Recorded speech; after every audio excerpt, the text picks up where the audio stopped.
Baik, bismillahirrahmanirrahim. Assalamualaikum warahmatullahi wabarakatuh. Oke, sahabat mahasiswa semuanya, sebelumnya saya ucapkan semangat pagi, pagi, pagi, pagi, pagi. Alhamdulillahirrahmanirrahim. Selamat datang di belajar bareng mata kuliah jaringan komputer dan komunikasi data. Sebelum kita belajar bareng pada kesempatan kali ini, marilah kita berdoa sesuai dengan agama dan keyakinan masing-masing, agar belajar bareng kita pada hari ini diberi kemudahan, kelancaran, dan keberkahan oleh Allah Tuhan Yang Maha Esa. Berdoa sesuai dengan agama dan keyakinan masing-masing, berdoa dipersilakan.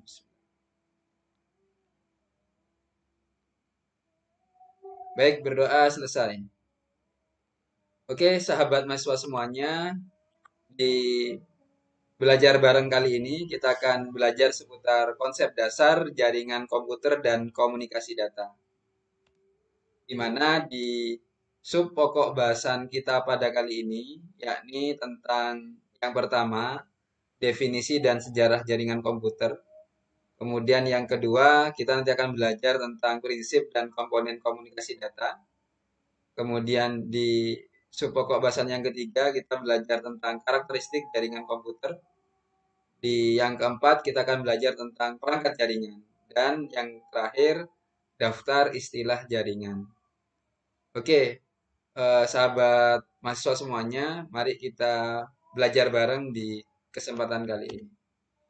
Yang pertama, tentu kita harus tahu apa sih definisi dan bagaimana sejarah jaringan komputer itu sendiri.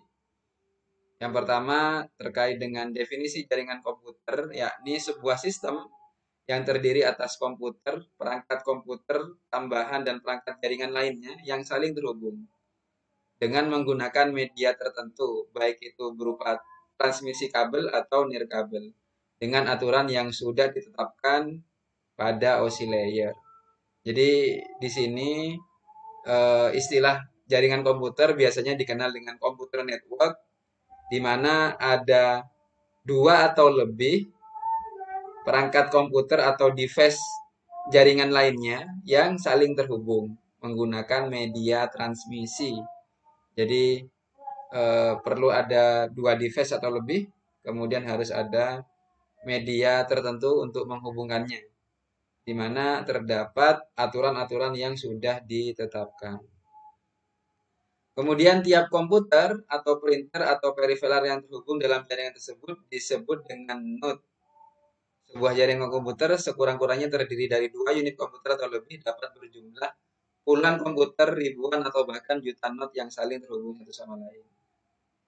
Oke, di sini juga kita perlu ketahui bahwasanya di dalam jaringan komputer dikenal sistem koneksi antar node komputer, yakni peer-to-peer maupun client server.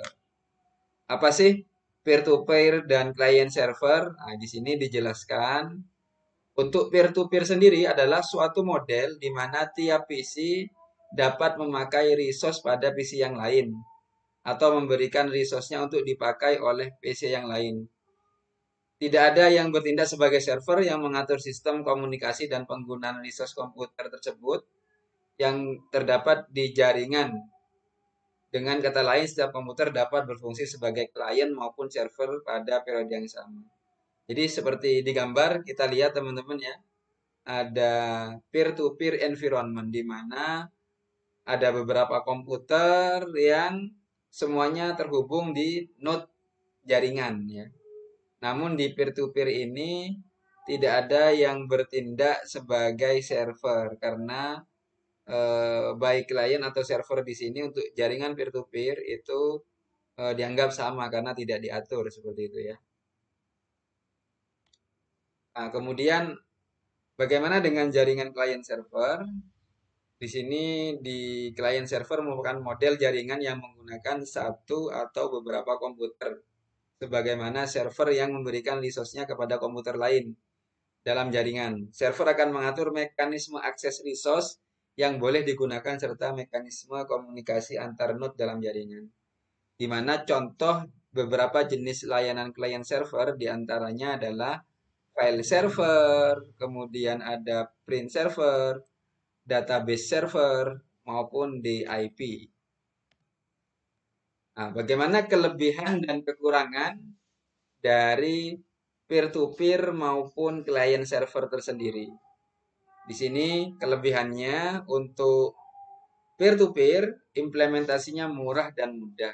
Kemudian kekurangannya jaringan tidak bisa terlalu besar atau tidak bisa memperbesar jaringan. Kenapa? Karena terbatas seperti itu teman-teman ya. Kemudian kelebihan peer-to-peer yang lain tidak memerlukan software administrasi jaringan yang khusus. Karena tadi memang tidak ada komputer yang dihususkan untuk menjadi servernya. Nah, di mana tidak memerlukan administrator jaringan. Jadi eh, ini termasuk kelebihan dari peer-to-peer. Namun kekurangannya juga di sini disebutkan tingkat keamanan yang rendah, kemudian tidak ada manajemen jaringan, penggunaan komputer jaringan harus terlatih mengamankan komputer masing-masing. Semakin banyak mesin yang di-sharing akan mempengaruhi kinerja komputer. Nah, ini untuk peer-to-peer. Sedangkan untuk client server, kelebihannya adalah mendukung keamanan jaringan yang lebih baik, kemudian kemudahan administrasi ketika jaringan bertambah besar, kemudian manajemen jaringan lebih terpusat, serta semua data bisa disimpan dan di backup terpusat di satu lokasi. Bagaimana dengan kekurangannya? Nah, di sini untuk client server biasanya butuh administrator jaringan yang profesional karena memang harus bisa mengatur sistem client server tadi ya, terutama untuk administrasi servernya, bagaimana bisa menyediakan layanan-layanan jaringan yang optimal dan prima seperti itu. Kemudian kekurangan dari client server sendiri adalah butuh perangkat bagus untuk digunakan sebagai komputer server. Jadi biasanya untuk jaringan client server ini untuk komputer server dibutuhkan spesifikasi komputer yang sebaiknya lebih tinggi dibandingkan kliennya. Contoh misalkan di komputer klien menggunakan spek komputer dengan performa prosesor misalkan Core i3 dengan RAM 2 GB atau 4 GB. Maka di server sebaiknya prosesor RAM maupun hard disk dan spesifikasinya lebih tinggi. Misalkan bisa pakai Core i5 dengan RAM minimal 8 GB dengan hard disk kalau misalkan di klien itu hanya 500 GB pada umumnya. Nah, ini bisa misalkan taruhlah 2 tera seperti itu ya, 2 terabyte. Nah, kemudian butuh software tool operasional nih teman-teman ya untuk mempermudah manajemen jaringan. Karena memang di client server ini, server bertindak sebagai administrator yang mengatur traffic, kemudian akses yang ada di jaringan komputer. Kemudian tidak hanya itu, anggaran untuk manajemen jaringan menjadi besar ya. Kenapa? Karena tadi butuh administrator jaringan, kemudian ada perangkat yang bagus, kemudian butuh software operasional lainnya. Jadi ini tentu membutuhkan budget yang lebih banyak dibandingkan ketika kita hanya membangun sistem jaringan komputer dengan peer-to-peer. Kemudian bila server down nih teman-teman ya, semua data dan resource di server tidak bisa diakses. Nah, ini kekurangan dari sistem klien dan server. Oke, setelah kita belajar tentang definisi jaringan komputer, kemudian ada apa saja di contoh jaringan komputer, baik secara peer-to-peer maupun client server. Berikutnya kita belajar nih sejarah singkat atau secara umum bagaimana komputer dan jaringan ya. Nah, di sini dibagi menjadi 5 tahap sebelum ke era sekarang, di mana di generasi pertama seperti kita ketahui teman-teman ya, di sini adalah generasi tabung vakum. Jadi waktu itu komputernya sangat besar ya, seperti lemari baju, seperti lemari ya.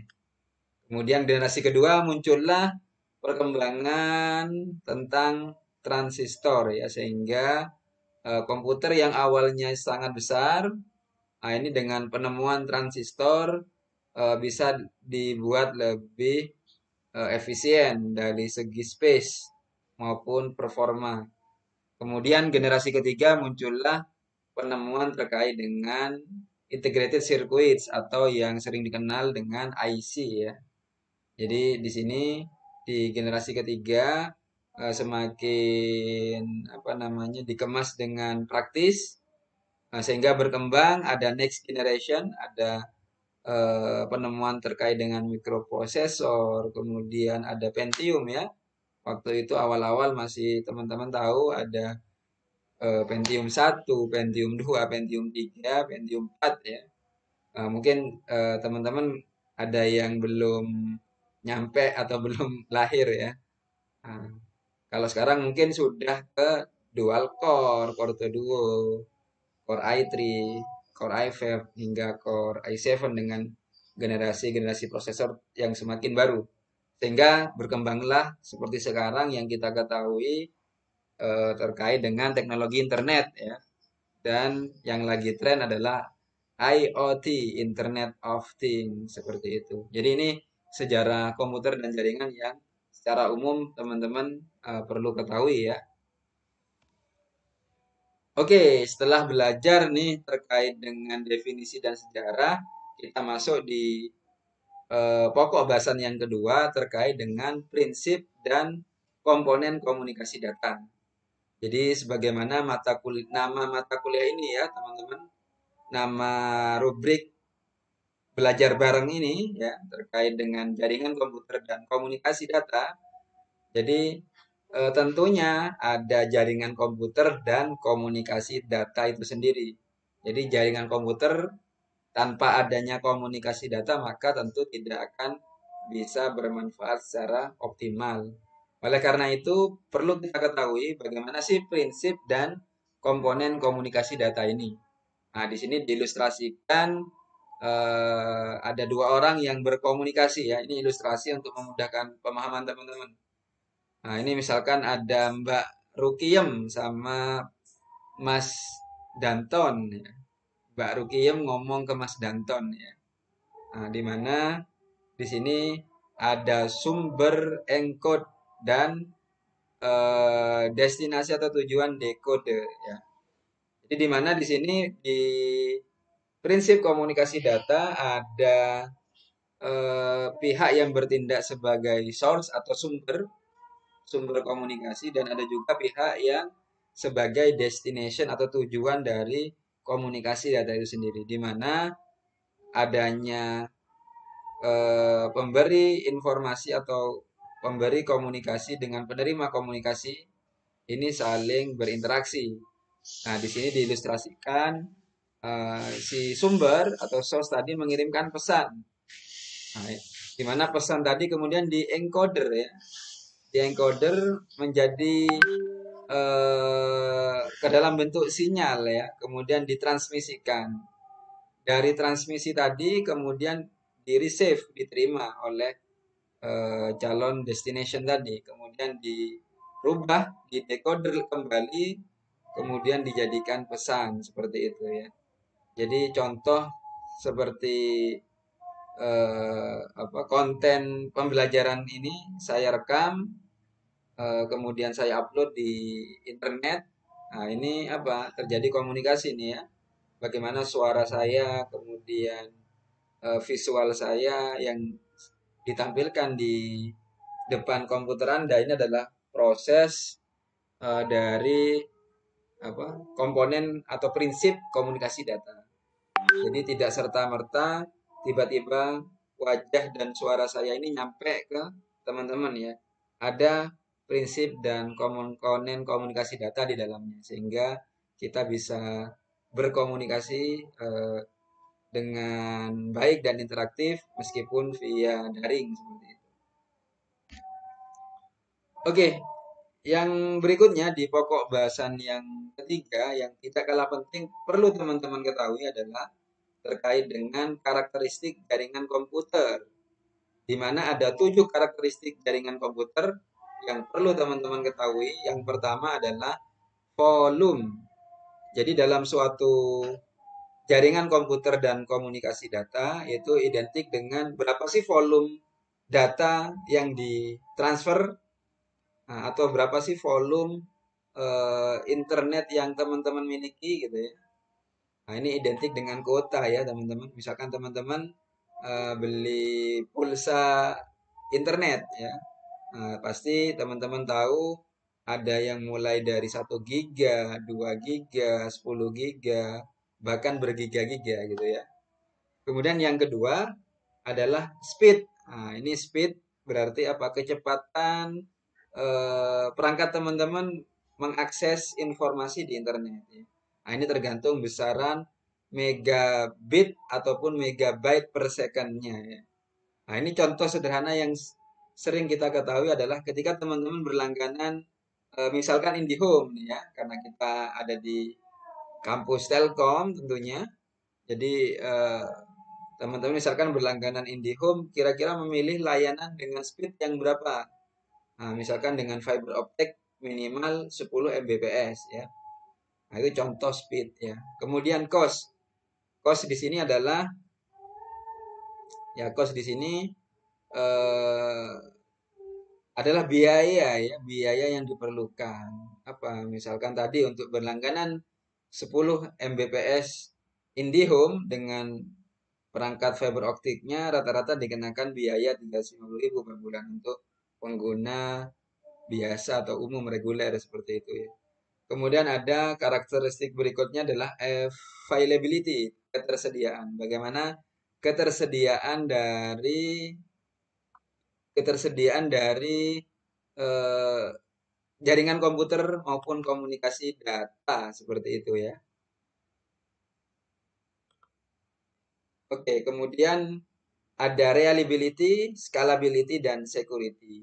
Jadi ini keandalan komputer jaringan, kemampuannya bagaimana dan keamanannya. Oke, ini kita berada di part 1 di pokok bahasan tentang konsep dasar jaringan komputer.